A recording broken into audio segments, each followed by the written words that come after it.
Welcome back to What Arty Noobs with General Disturbance. You're looking at the GWE100, the Tier 10 German SPG. This one's located on the east spawn of Studzianki, and it's under the command of randyxx777 of the War Clan. Now, 2 marks of excellence on that 21cm barrel. Let's get this show on the road. Game on. Well, this is one of Randy's favourite tanks to play, or favourite arties to play, you should say. And at this moment, he's actually got good company, because Steve Wolst of Honest Gaming, he's trying to mark this one as well, trying to get his ace tanker. Randy's on his way to getting his third mark. You can see 2 already, but he's aced it already. He's already got an ace tanker, and he regularly gets good results. Now, it's capable of 900 alpha. Oh, first shot's out already. And he gets some splash on the CS63 for 264. 900 alpha. 53 millimeters of pen. 11.4 meters on the burst radius. So that's 22.8 for the diameter. And 12.5 to 31 seconds of stun. Moving to support you. He's actually telling the Centurion, I'm going to put a round in there, try and help you. He's almost loaded. I would go for that guy. Yes, the T57 Heavy. Let's set a benchmark down and say, no, you don't go near my teammate. If you do, you get hit by Arty. That kind of makes the learning lesson for them. Leave the area or get stunned. And I think they are taking to heart. It does work, surprisingly. And if you do say to your teammates you are supporting them, they sometimes get reassurance that, yes, this is helping. This is Arty being useful to them. Rounds out. Lands near the ST2. Picks up another 311 hit points.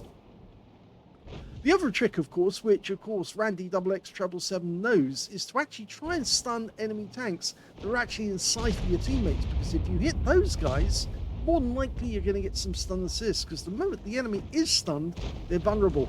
And that's when their guys can really get a shot out and you pick up the stun assist. Now he sees this Jaeger at the back and he gets a splash for 200 hit points.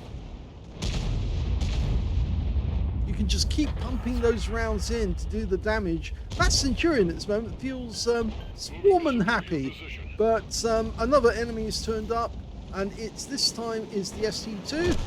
And unfortunately, he is determined to do some damage. So we will have to try and help our teammate. We might stun him. Rounds out. Well, it did hit the ST2. He did get the Centurion within the splash zone.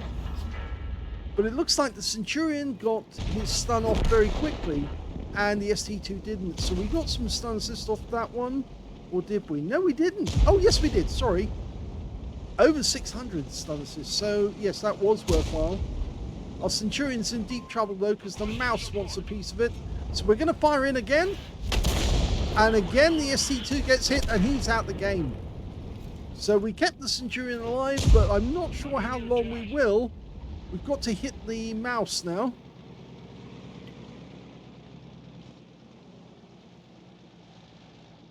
We're letting these teammates know what we're doing.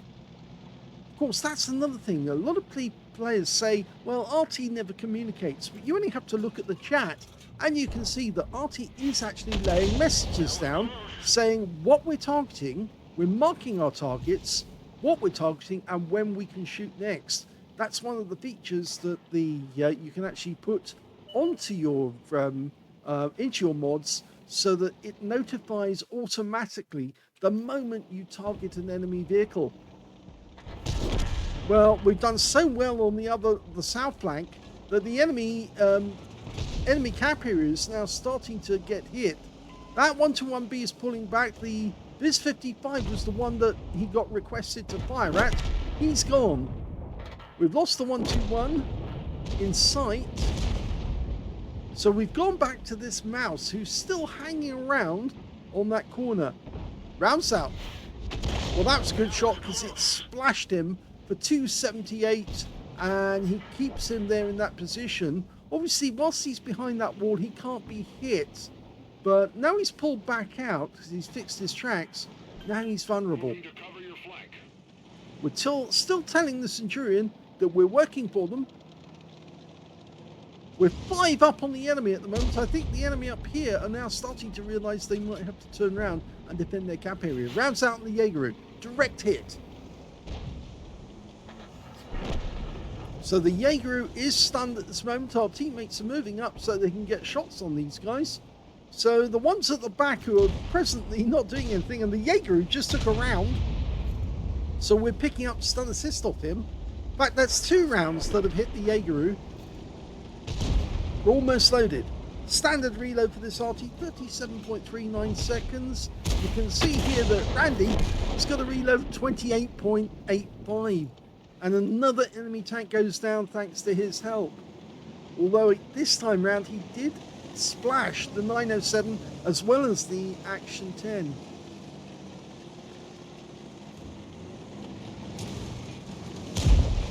This is where I think the non-stun HE can really be useful if you are attacking the enemy tanks very close to your own teammates. At least you're not going to stun them. But there's only 4 enemies left now. One of them's the CS63 hanging around at the back, and he takes the splash. 337. So far, Randy's racked up 2,110 of actual damage as far as we know. But of course there is some blind shots in there. And now this mouse, well, he knows it's all up, the game's over. And he knows he's just trying to get as much damage as he can before he dies. And he's gone. So we're now aiming for that CS63. We fire the round in. Unfortunately, it's going to splash our T100. And that is the end of the game. Here's the end of battle stats, and that was a first-class tank of a Randy XXX777 in the GWE100. He managed to get a Bruiser medal for getting at least 5 critical hits. He got 7 in total, and he got a Confederate as well, hitting more of the enemy than anyone else on his team. In fact, if we look at this total, we can actually see he didn't get a single kill in that game, so every tank that he touched and he stunned counts towards the total, and yes, he did hit enough to get the Confederate. Let's have a look at team score. Well, nowhere near the highest damage in the game, because that actually went to the Strib 103B, got 4,301 hit points of damage, but that wasn't enough for 20% of the enemy hit pool, and so he missed out on a high caliber. Second highest damage was the 907 with 4,011 hit points, and the third highest was the Leopard 1 on the enemy team, who only managed 3,742, but Randy XX only got 2,396 hit points from his shots. When it came to kills, the high scorers were the Centurion Action 10, the Strib 103B, and the Contra Caro. They all managed 3 kills. 2 kills went to the Progetto and the 907. Nobody on the enemy team managed to get more than 1 kill. In fact, only 3 players managed to get a kill at all in that game. That was how poor they were. And I'm afraid, yes, you can see Randy XX777 didn't get any kills at all. We know about that. But when it came to base XP, he's a little higher up the table because he got stun assist. The Centurion Action 10 yet again got 1,148, and I think some of that was down to the fact he was spotting basically for his team, and even sitting in that little cubby hole, he was getting shots as well as spotting. 1,148 went to him, 1,058 went to the T100 LT, who went the southern route, and the Object 907 got 1,015. With, yes, we can see Randy is 2 places down. He's in 5th place on base XP with 874. He fired 12 rounds in that game, got 2 direct hits on the enemy, but none of them penetrated. He got 18 splash though, so he hit multiple tanks on some occasions. 2,396 hit points of damage, all of it at more than 300 meters. Damaged 6 of the enemy, didn't get any kills, but he did pick up 2,608 hit points of stun assist off 13 stuns. On a premium count, he actually made a profit of 65,591 credits, but that included a personal missions payout of 50,000, and he picked up 6,555 experience points after that one as well. So the first battle is a first class, but he sent us in 2 replays, so let's have a look at the second one and see if he manages to improve. And the second replay is on the north spawn of Abbey.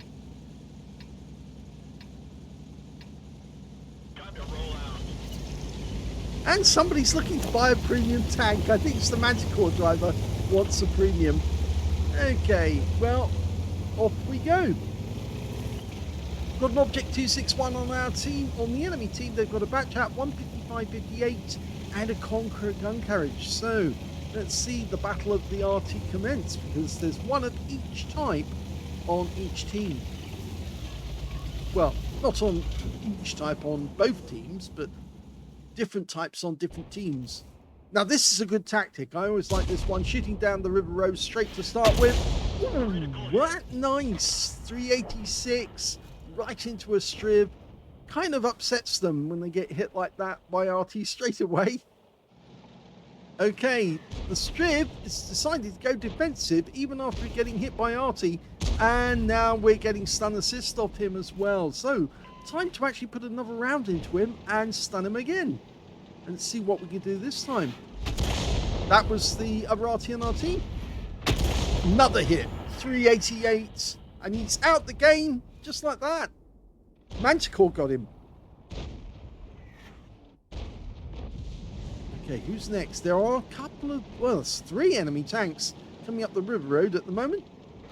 Now we're in for a good position on shooting these guys, but the problem is we might have to move very shortly because our guys are now going defensive. The strib on our team is pulling back and shouting help, and we're very close to the entrance, so we might have to move very, very promptly. In fact, I'd say now would be a good time to move, because the strib has pulled all the way back. I do hope that he's paying attention.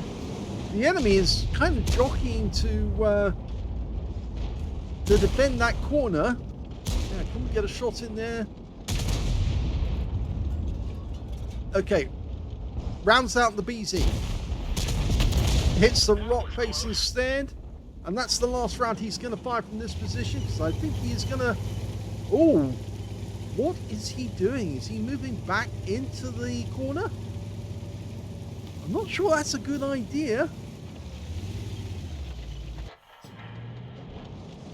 He wants to get a better angle on these guys over here. Our guys are pushing all the way down, except there's another target that he ought to be paying attention to at the other end of the pass, but I don't think he can see that at the moment.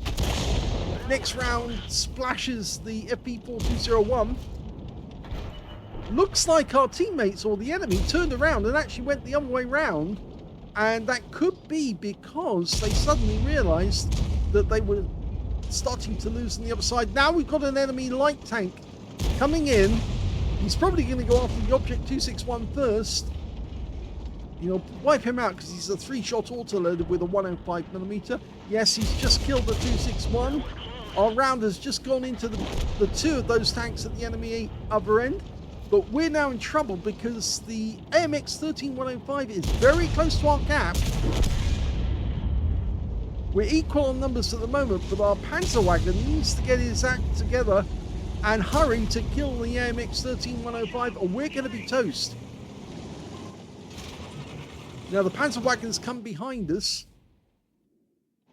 but you can see that Randy's not paying attention to what's going on. He's got tunnel vision. He's aiming at these guys, but he's not paying attention to what's going on elsewhere nearby. And now we've got another enemy tank headed towards our cap. Yeah, he suddenly picked up that there was an AMX there. He should have noticed that earlier in the game. Luckily, he didn't move to the west when the enemy force was spotted on the river road. If he had, he would have been toasted as well. The 13105 would have, 13105 would have killed him. In fact, the 13105 has been wiped out now, and he gets a hit on the Object 430U. Now the 430U dives in there. We can't see what's going on because he hasn't changed the aim. So even if we wanted to, we can't pull back because we need him to pull back. Can't use free camera like this in the game. Okay, one of the enemy RTs has been spotted right at the back of the map. He dies very quickly. That was the Conqueror. They have already lost the Batchat 155-58. We were looking to get a shot into the strip, but he's fired snap Oh, he got him! He still got him, even though the guy was pulling back and he was actually unsighted. He still killed the strip, and now the remaining 3 enemy tanks are actually on the east side of the map in the corridor, and the Centurion Action 10's gone up onto the Abbey Road, and we're looking to try and get a shot on somebody in the corridor. There's the batch at 25 ton. We can't hit the other one. We can hit this guy. Round south. Got a splash for 170. Centurion Action 10 has gone into the Abbey grounds. I don't think he can see us. There's only 2 left on their team now. The Action 10 and this 430U. Well, the Jaeger's going to chase the 430U out of the hole, and now we get a chance to get a shot. Round south. Yes, a direct hit, and only 6 hit points there for the 430. Game's over. Oh, Jaeger having a bit of difficulty there, but he did get the kill in the end. Or did he? No, it was actually the 279E who got the kill. Here's the end of battle stats, and that was another first-class tanker for randyxx777 of the War Clan in the GWE 100. He managed to get another Bruiser medal for getting at least 5 critical hits. In fact, he got 9 on this one, and he got another Confederate. So at least we're seeing that he's consistent. He is getting Confederate medals a lot, and if you've got a favorite Arty, you play it a lot, and that's why you do get very consistent at getting results, especially if you do follow the rules. Hit as many of the enemy as you can so you can rack up a lot of enemy tanks hit, and that gives you the chance to get a Confederate medal. Anyway, we can see he did get a single kill in this game. It was that strip 103B with a blind shot as well. We look at team score, we can see the highest damage in the game actually went to the Object 279E. He got 4,206 hit points of damage on our team. Second highest was the 430U. We shot him in the end. 3,580 hit points went to him. 3,222 went to the NC70. And when it came to randyxx, he got 2,707 hit points, which means that 3 members of the enemy team beat him and 3 on his own team. He's in 7th place when it came to damage. When it came to kills in this one, the highest number were the Jaegeru, the 279, and the Manticore. All had 3 kills each. 2 kills went to the other Jaegeru and the Strip 103B on our team, and only 1 player on the enemy team managed to get 2 kills, and that was their Object 430U. And when it came to Randy, he got a single kill in the game, the Striv, with the blind shot. When it came to base XP, he's actually in 3rd place because the top scorer was the 279E with 1,085. He's the only one to get over 1,000 base in the game. 869 went to the Jaegeru, and 830 went to randyxx777 in the GWE 100. He fired only 10 rounds in this game to get a first class. That's pretty good going, because that's lower than normal. 5 direct hits on the enemy, none of them penetrated, but he did get 12 splash. Damage of 2,707, all of it at more than 300 meters. Damage 7 of the enemy, kill 1, did 2,157 hit points of stun assist off 11 stuns. On a free-to-play account, he actually made a loss off this game of 1,106 credits, but he did get a positive on XP of 4,150 experience points. So it was a positive battle. Again, it's a fast battle, just like the last one. He had an experienced crew on his team, very good players with lots of good scores, but on the enemy team, well, not so good, and that's why they got wiped out fairly comprehensively. If they'd actually pushed on the river road, they might have made it into our cap area whilst we were stuck on the west side of the map. I reckon they just turned around and drove all the way back, realizing that their west side was under pressure and that they needed to actually help them. But it was a bad mistake, because if they'd actually pushed on our side of that, they would have caught Randy whilst he was behind that corner, and I think they would have pushed through and possibly got to our cap area and taken it whilst the other side was still playing around. So I think the enemy made the big mistakes in that game, but 2 first classes, 2 bruisers, and 2 Confederates shows that Randy is still up to standard. If you enjoyed those replays, Please give this video a like, do subscribe to our channel, leave a little comment down below because it feeds the algorithm. And thank you for watching.